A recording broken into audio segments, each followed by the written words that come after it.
اعوذ باللہ من الشیطان الرجیم بسم اللہ الرحمن الرحیم السلام علیکم رحمۃ اللہ وبرکاتہ۔ جیسے کہ کل بھی ہم نے سورہ آل عمران کی 2 آیتوں کا ترجمہ تفسیر و خلاصہ بیان کیا تھا، جس میں ارشاد ربانی ہو رہا تھا، بے شک گزر چکا ہے تمہارے سامنے 2 بڑے نمونے فوجوں میں سے، ایک دوسرے کے جو مد مقابل ہوئیں۔ ایک فوج لڑتی ہے اللہ کی راہ میں، دوسری فوج کافروں کے لیے۔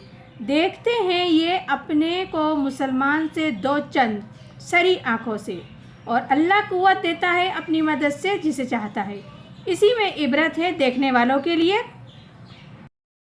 آگے ارشاد ربانی ہے، زُيِّنَ لِلنَّاسِ حُبُّ الشَّهَوَاتِ مِنَ النِّسَاءِ، خوشنما کر دی گئی ہیں لوگوں کے لیے مرغوب چیزوں کی محبت جیسے کہ عورتیں۔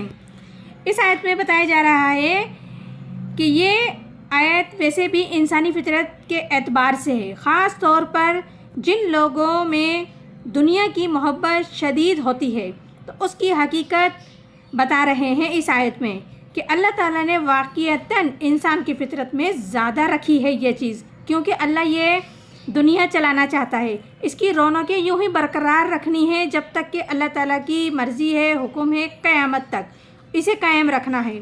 تو اس کے لیے اولاد بھی پیدا ہوگی تو دنیا قائم رہے گی اور نسل بھی چلے گی، مرد اور عورت کی ایک دوسرے کے ساتھ کشش ہوگی، تب اولاد پیدا ہوگی، اور اولاد کی طلب ہوگی تو آدمی محنت کرے گا، مشقت کرے گا، کمائی کرے گا۔ یہ تمام چیزیں اس کے لیے رکھی ہیں کہ یہ اس انسانی فطرت میں موجود ہے، یہ بنیادی چیز ہے۔ بس ضرورت اس بات کی ہے کہ ان تمام باتوں کو دبا کر رکھا جائے اور اللہ تعالیٰ کی محبت اور شریعت کو بالا تر رکھا جائے۔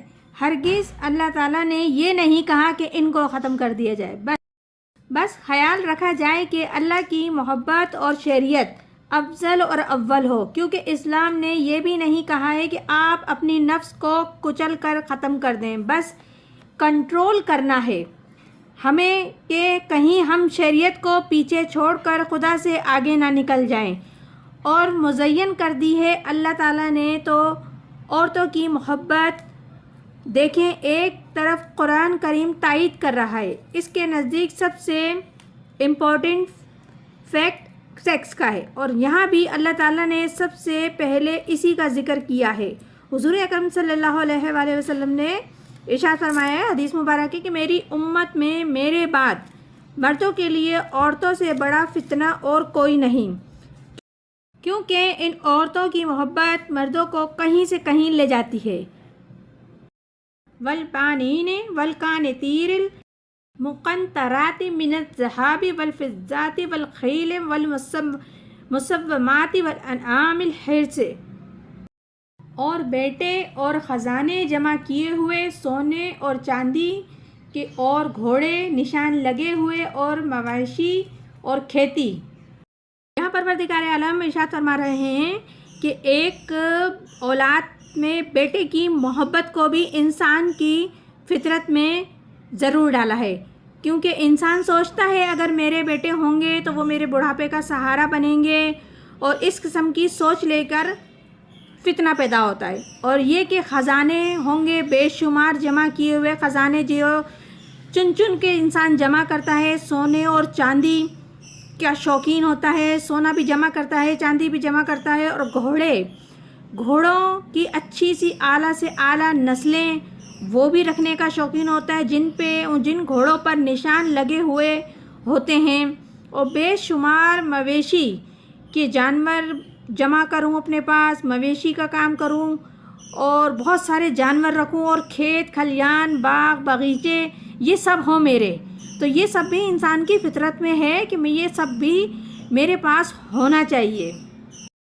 تو پھر اللہ تعالیٰ ارشاد فرماتے ہیں، ذالک متاع الحیوۃ الدنیا، یہ سامان دنیا کی زندگی کا ہے اور اللہ کے پاس ہے۔ واللہ عندہ حسن المآب، اور اللہ ہی کے پاس ہے خوبی انجام کی۔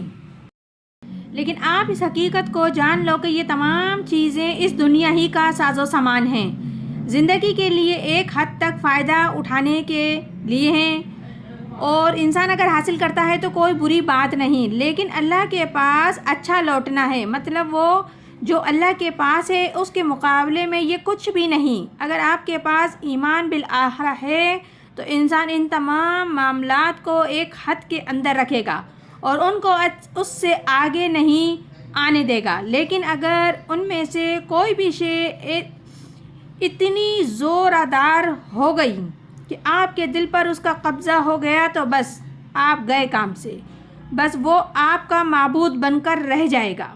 وہی ہوگا جو کچھ ہوگا، آپ اسی کے ارد گرد گھومیں گے اور اسی کی پیروی کریں گے اور اسی کے بارے میں سوچیں گے، گویا کہ وہ معبود بن گیا۔ یہ سورہ آل عمران ہے، جس کے بھی ہم نے ایک آیت کا ترجمہ تفسیر و خلاصہ بیان کیا۔ انشاءاللہ تعالی مزید بھی آگے کرتے رہیں گے۔ پروردگار عالم ہم سب کو قرآن پاک صحیح طریقے سے پڑھنے، سمجھنے اور عمل کرنے کی توفیق عطا فرمائے۔ آمین ثم آمین۔ جزاک اللہ۔